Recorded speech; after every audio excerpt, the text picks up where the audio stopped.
আমি যে চিলারটা পেল্টিয়ারের বানিয়েছিলাম সেটা তো কাজ হচ্ছে, কিন্তু আমি চাইছি আরও অ্যাকুরেসি যাতে হয়। অ্যাকচুয়ালি চিলারের ব্যাপারটা হচ্ছে যে পেল্টিয়ার মডেলের হিট পোর্শনটা বেরোয়, সেই হিটটাকে কিন্তু খুব ভালোভাবে রিমুভ করতে হবে, তবেই কিন্তু উল্টো দিকে যে ঠান্ডা পোর্শনটা হয় সেটা কিন্তু বেশি ঠান্ডা হবে। হিট যত তুমি রিলিজ করাতে পারবে, ঠান্ডার পরিমাণ কিন্তু তত বেশি হবে। তো সেই জন্য আমি এটা কিনেছি। এটা কিছুই না, এটা হচ্ছে মাদারবোর্ডের প্রসেসরকে ঠান্ডা রাখার জন্য যে মেশিনটা পাওয়া যায় সেইটাই।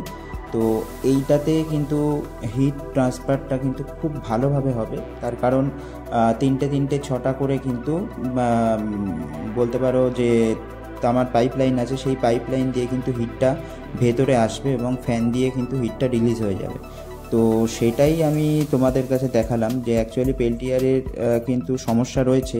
পেল্টিয়ার যা আমি ভেবেছিলাম যে আগে যেভাবে বানিয়েছিলাম ওইভাবে বানালেই আমার হয়ে যাবে, কিন্তু অ্যাকচুয়ালি একটু জলের পরিমাণ বেশি হয়ে গেলে কিন্তু তখন ওই মানে ওই যেভাবে তৈরি করেছি ওভাবে কিন্তু পুরোপুরি ঠান্ডা হচ্ছে না, নামছে ঠান্ডা, কিন্তু 2-3 ডিগ্রি কমছে, কিন্তু পুরোপুরি কমছে না। তো আশা করি এটাতে কমবে। তোমরা ভিডিও